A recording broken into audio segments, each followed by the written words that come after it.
Welcome to special focus. Tamil Nadu రాజకీయాలు మళ్ళీ cinema climax ని తలపిస్తున్నాయి. ఒకవైపు అన్నాడీఎంకేలో అంతర్గత యుద్ధం, మరోవైపు విజయ్ ప్రభుత్వంలో జ్యోతిష్యుడి వివాదం, ఇంకోవైపు అసెంబ్లీలో విశ్వాస పరీక్ష హీట్, హార్స్ రైడింగ్ ప్రభుత్వం అంటూ డిఎంకే విమర్శలు. ఇలా చెన్నై పాలిటిక్స్ పూర్తి మాస్ ఎంటర్టైనర్ గా మారిపోయాయి. అన్నాడీఎంకే రెబెల్ టీం మొత్తం విజయ్కి దగ్గరవటం తమిళ రాజకీయాల్లో పెద్ద ట్విస్ట్. అసలు షణ్ముగం ప్లాన్ ఏంటి? పళనిస్వామిని పక్కన పెట్టి కొత్త రాజకీయ సమీకరణాలకు తెరతీస్తున్నాడా? అన్నాడీఎంకేలోకి పాత నేతలు క్యూ కట్టబోతున్నారా?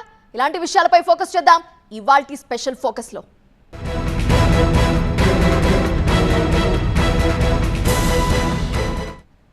రోజుకో ట్విస్ట్, పూటకో బ్రేకింగ్ తో ద్రవిడ రాజకీయాలు రంజుగా సాగుతున్నాయి. విజయ్ బల పరీక్ష టైంలో కూడా అనేక నాటకీయ పరిణామాలు చోటు చేసుకున్నాయి. అయితే విజయ్ తీసుకుంటున్న కొన్ని డెసిషన్స్ పై వివాదాలు ముసురుకున్నాయి. ఓఎస్డీ నియామకంపై విపక్షాలే కాదు, మిత్రపక్షాలు సైతం వ్యతిరేకిస్తున్నాయి. తమిళ రాజకీయ చరిత్రలో ఎప్పుడూ లేని రాద్ధాంతం ఇప్పుడే ఎందుకు జరుగుతోంది?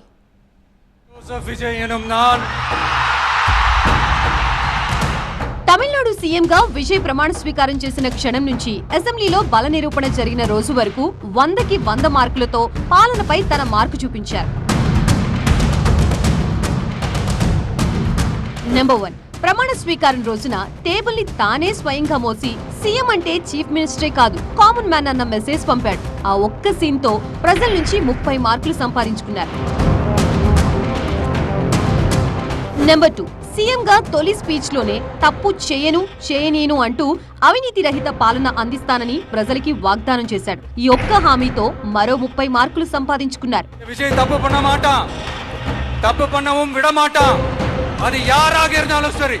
నెంబర్ 3, తమిళ రాజకీయ సాంప్రదాయానికి విరుద్ధంగా తన రాజకీయ ప్రత్యర్థుల్ని కలిసి మరో 30 మార్కులు సంపాదించుకున్నారు.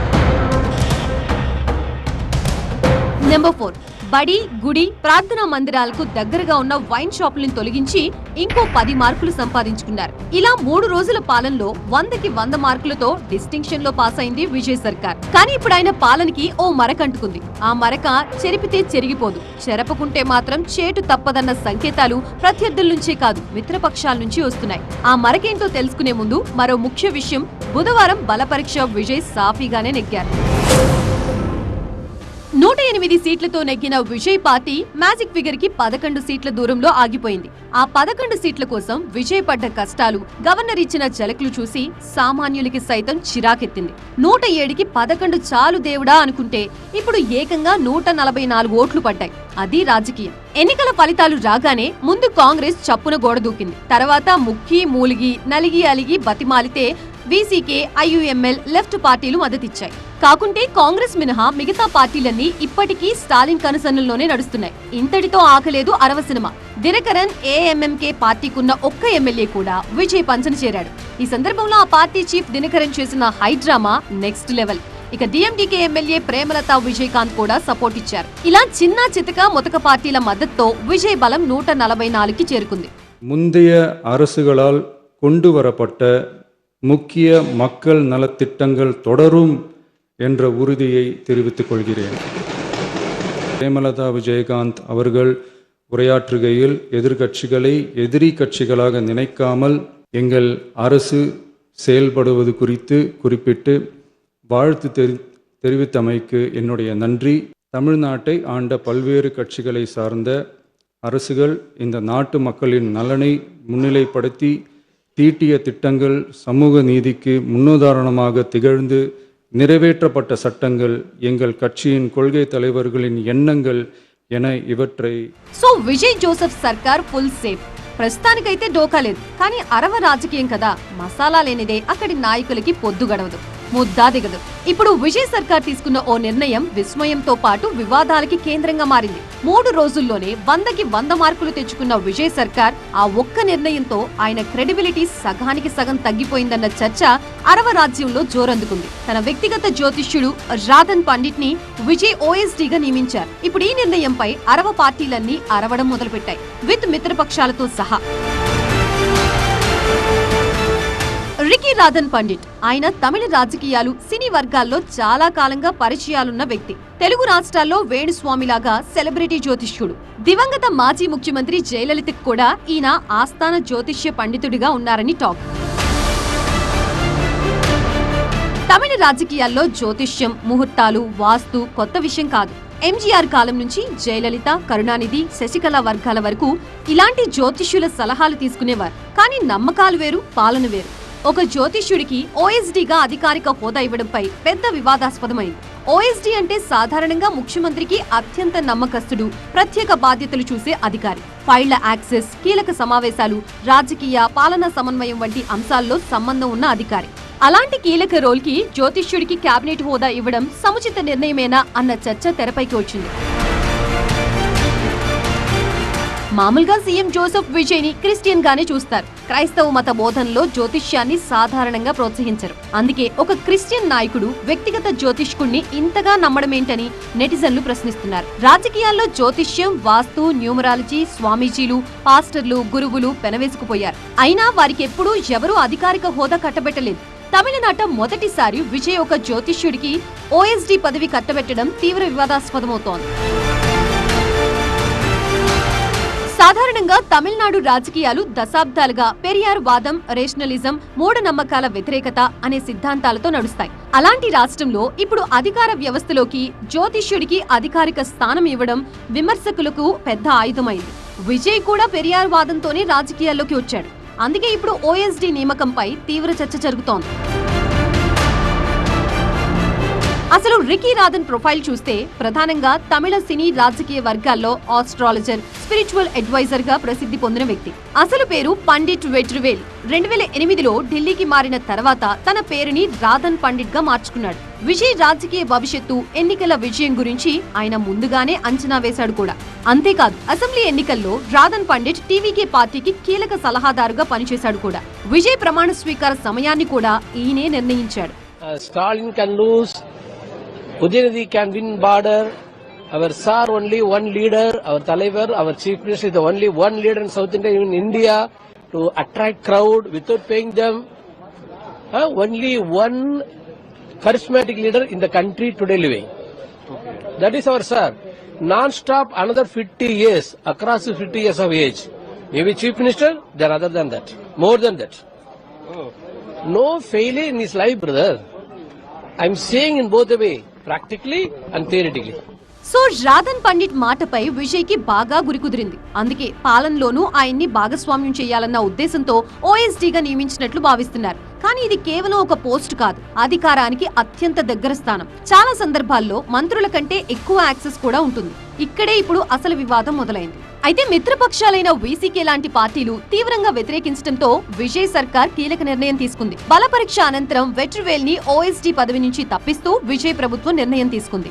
దీంతో వివాదానికి చెక్ పెట్టింది అధికార పార్టీ. ఎన్నికల ఫలితాల తరువాత మొదలైన రాజకీయ డ్రామా విజయ్ ప్రమాణ స్వీకారం తరువాత హై వోల్టేజ్ వార్గా మారింది. ఓవైపు హార్స్ ట్రేడింగ్ ఆరోపణలు, ఇంకోవైపు సనాతన ధర్మంపై వివాదాస్పద వ్యాఖ్యలతో మళ్లీ తమిళ యుద్ధం నెక్స్ట్ లెవెల్ కి చేరింది. విజయ్ బల పరీక్షకి ఆ పార్టీ ఎమ్మెల్యేలు సపోర్ట్ చేయడం సన్ ఆఫ్ స్టాలిన్ కి కోపం తెప్పించిందా? అందుకే మాస్టర్ కి మాస్టర్ స్ట్రోక్ ఇవ్వాలని డిఎంకే డిసైడ్ అయిందా? డిఎంకే కౌంటర్ కి సీఎం విజయ్ ఇచ్చిన రివర్స్ పంచ్ ఏంటి?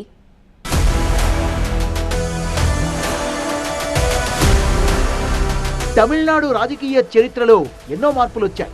ఎంజీఆర్ యుగం వచ్చింది, జయలలిత ప్రభంజనం కనిపించింది, కరుణానిధి రాజకీయ మేధస్సు దశాబ్దాల పాటు ప్రభావం చూపింది. అయితే ఇప్పుడు తమిళనాడు మరో కొత్త రాజకీయ దశలోకి అడుగుపెట్టిందన్న భావన బలంగా వినిపిస్తోంది. సినీ నటుడు నుంచి రాజకీయ నాయకుడిగా మారిన విజయ్ సీఎం పీఠం ఎక్కడం, టీవీకే అతిపెద్ద పార్టీగా అవతరించడం కేవలం అధికార మార్పుగానే చూడటం లేదు తమిళ ప్రజలు. ఇది తమిళనాడు రాజకీయ సంస్కృతిలో వచ్చిన పెద్ద మార్పుకు సంకేతమని భావిస్తున్నారు.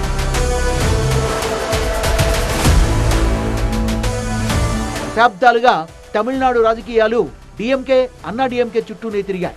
కుటుంబ రాజకీయాలు, సీనియర్ నేతల ఆధిపత్యం, వారసత్వ రాజకీయాలు ఇవే అక్కడి రాజకీయ వ్యవస్థను నడిపించాయి. కానీ ఇప్పుడు టీవీకే ప్రభుత్వం తీసుకొచ్చిన కొత్త ముఖాలు ఆ పాత రాజకీయ మోడల్ ను పూర్తిగా మార్చే ప్రయత్నంగా కనిపిస్తోంది. విజయ్ కేబినెట్ లో కనిపిస్తున్న చాలా మంది నాయకులు సంప్రదాయ రాజకీయ కుటుంబాల నుంచి రాలేదు. అధికార రాజకీయాల్లో సంవత్సరాల అనుభవం ఉన్న వాళ్ళు కూడా కాదు. సామాజిక ఉద్యమాలు, అధికార వ్యవస్థ, యూత్ క్యాంపెయిన్లు, పబ్లిక్ సర్వీస్ ఇలాంటి నేపథ్యాల నుంచి వచ్చిన వాళ్లే మంత్రివర్గంలో చోటు సంపాదించారు. ప్రత్యేకంగా ద్రవిడ పార్టీల రాజకీయ శైలికి భిన్నంగా టీవీకే తనను ప్రొటెక్ట్ చేసుకుంటోందన్న విశ్లేషణ వినిపిస్తోంది. సాఫ్ట్ పాలిటిక్స్ ఇమేజ్ ను నిర్మించుకునే ప్రయత్నం చేస్తోందన్న చర్చ జరుగుతోంది. రాష్ట్ర హక్కులు, తమిళ భాష గౌరవం, ప్రాంతీయ స్వాభిమానం ఇవి తమిళ రాజకీయ భావోద్వేగాల్లో కీలకం. ఇప్పుడు విజయ్ అదే భావజాలాన్ని కొత్త తరానికి కనెక్ట్ చేస్తున్నాడన్న విశ్లేషణ వినిపిస్తోంది. ప్రత్యక్షంగా కేంద్ర ప్రభుత్వంపై దాడి చేయకుండా రియల్ సెక్యులరిజం, సామాజిక న్యాయం, రాష్ట్ర స్వయం ప్రతిపత్తి అనే అంశాలను పదే పదే ప్రస్తావించడం ద్వారా టీవీకే తన రాజకీయ దిశను స్పష్టంగా తెలియజేస్తుందని చెప్తున్నారు. విపక్ష పార్టీలు టీవీకే గెలుపును గెలుపుగానే చూడడం లేదు. టీవీకే అతిపెద్ద పార్టీగా నిలిచినా అది గెలుపే కాదన్నట్టుగా డిఎంకే విమర్శలు కురిపిస్తోంది. మ్యాజిక్ ఫిగర్ ను దాటని పార్టీ, ప్రజా మద్దతు పూర్తిగా లేని పార్టీ, అధికారం కోసం హార్స్ ట్రేడింగ్ చేసిన పార్టీ, ఎమ్మెల్యేలను కొనుక్కొని మెజార్టీ నిరూపించుకున్న పార్టీ, అది ఒక పార్టీయేనా, అది ఒక విజయమేనా అంటూ విపక్ష నేత ఉదయనిధి స్టాలిన్ టీవీకేను మానసికంగా దెబ్బతీసే ప్రయత్నం మొదలుపెట్టారు. విజయ్ ప్రభుత్వం ఏర్పడ్డ తీరు సహజ రాజకీయ ప్రక్రియ కాదని, ఎమ్మెల్యేలను ప్రభావితం చేసే ప్రయత్నాలు జరిగాయని ఉదయనిధి ప్రధాన ఆరోపణ. అంతేకాదు పుష్ప 2 సినిమా స్టైల్లో సోఫా సెట్లు పంపించి ఎమ్మెల్యేలను కొన్నారంటూ సన్ ఆఫ్ స్టాలిన్ చేసిన వ్యాఖ్యలు తమిళ రాజకీయాల్లో సంచలనంగా మారాయి. పుష్ప సినిమాలో ఎర్రచందనం స్మగ్లింగ్, డబ్బు డీలింగ్స్ ఎలా అయితే చూపించారో అదే తరహాలో రాజకీయాల్లో కూడా డబ్బు, బహుమతులు, ప్రలోభాలు నడిచాయన్నది ఉదయనిధి స్టాలిన్ ఆరోపణ. ఇక్కడితో ఆగలేదు. తమిళనాడు ప్రజల పూర్తి మద్దతు టీవీకేకు లేదంటూ మరో ఘాటు విమర్శ చేసిన ఉదయనిధి విజయ్కొచ్చిన సీట్లు ప్రజా భావోద్వేగం వల్లే అని, పూర్తి సామాజిక రాజకీయ అంగీకారం ఇంకా రాలేదని అన్నారు జూనియర్ స్టాలిన్. ఇలా ఉదయనిధి స్టాలిన్ చేసిన విమర్శలు టీవీకేకు తీవ్రమైన కోపం తెప్పించాయి. వెంటనే విజయ్ పార్టీ నాయకులు కౌంటర్ దాడి ప్రారంభించారు. ప్రజల తీర్పును జీర్ణించుకోలేకే డిఎంకే ఆరోపణలు చేస్తోందని మండిపడ్డారు. తెగదు డిఎంకే విమర్శలపై సీఎం విజయ్ సుదీర్ఘ లేఖను పోస్ట్ చేశారు. తమిళనాడు ప్రజల పూర్తి మద్దతు లేదనే పాత వాదనను ప్రతిపక్ష నేత మళ్లీ ప్రస్తావించారని, టీవీకే 32.92% ఓట్లను సాధిస్తే డిఎంకేకు 24.19% వచ్చాయని గుర్తు చేశారు. అలాగే డిఎంకేకు వచ్చిన ఓట్లు 1,19,29,144 మాత్రమే అని, కానీ టీవీకేకు 1,72,26,209 ఓట్లు వచ్చాయని పోస్టులు తెలిపారు. குதிரை பேரத்தில் எமது அரசு ஈடுபடுகிறது என்று கருத்தை தெரிவித்த மாண்புமிகு உறுப்பினர் அவர்களுக்கு நான் ஒன்றை மட்டும் சொல்லிக்கொள்கிறேன். இந்த அரசு குதிரை வேகத்தில் செயல்படுகிற அரசே தவிர குதிரை பேரத்தில் ஈடுபடுகிற அரசு இல்லை என்பதை ஆணித்தரமாக தெரிவித்துக் கொள்கிறேன். అయినా డిఎంకే వాస్తవాలు పక్కన పెట్టి వాదించడం విచిత్రంగా ఉందంటూ వివరణ ఇచ్చారు. అంతేకాదు హార్స్ ట్రేడింగ్ అంటూ డిఎంకే చేసిన విమర్శల్ని తిప్పికొట్టిన సీఎం విజయ్ తమది హార్స్ ట్రేడింగ్ గవర్నమెంట్ కాదని, హార్స్ పవర్ తో దూసుకెళ్లే ప్రభుత్వమని పంచి విసిరారు. అయినా సరే డిఎంకే ఆగడం లేదు. ఇంకా టీవీకేను టార్గెట్ చేస్తూ విమర్శల బాణాలు ఎక్కుపెడుతోంది. ఎందుకంటే అన్నా డిఎంకేలో తిరుగుబాటు ఎమ్మెల్యేలు విజయ్ కు మద్దతివ్వడం డిఎంకేలో మరింత అసహనాన్ని పెంచిందన్న విశ్లేషణలు వస్తున్నాయి. ఎందుకంటే తమిళనాడులో ప్రధాన ప్రతిపక్ష ఓటు బ్యాంక్ విడిపోతే దీర్ఘకాలంలో టీవీకే మరింత బలపడే అవకాశం ఉంటుంది. అందుకే డిఎంకే విజయ్ రాజకీయ నైతికతను దెబ్బకొట్టే ప్రయత్నం చేస్తోందన్న చర్చ జరుగుతోంది. ఇదే సమయంలో ఉదయనిధి మరోసారి సనాతన అంశాన్ని తెరపైకి తీసుకురావడం రాజకీయ వేడిని రెట్టింపు చేసింది. సనాతనాన్ని నిర్మూలించాల్సిందే అన్న ఆయన వ్యాఖ్యలు జాతీయ స్థాయిలో దుమారం రేపుతున్నాయి. தமிழ்நாட்டில் நடக்கக்கூடிய எந்த நிகழ்ச்சியாக இருந்தாலும் சரி, அரசு நிகழ்ச்சியாக இருந்தாலும் சரி, எந்த நிகழ்ச்சியாக இருந்தாலும் சரி, தமிழ்தாய் வாழ்த்து என்றைக்கும் 2வது இடத்திற்கு நாம தள்ளி போகவிடக்கூடாது. இந்த அரசு அதற்கு அனுமதிக்க கூடாது என்று நான் இங்கே கேட்டுக்கொள்கின்றேன். ரொம்ப விழிப்போடு இருந்து நம்முடைய உரிமையை, மரபை பாதுகாக்கணும்னு உங்களை எல்லாம் வலியுறுத்தி நான் கேட்டுக்கொள்கின்றேன். வெல்க தமிழ், வாழ்க தமிழ்நாடு. மக்களை பிரிக்கும் சனாதானம் நிச்சயம் ஒழிக்கப்பட வேண்டும். நன்றி, வணக்கம். జూనియర్ స్టాలిన్ విమర్శలపై హిందూ సంస్థలు విమర్శలతో విరుచుకుపడుతున్నాయి.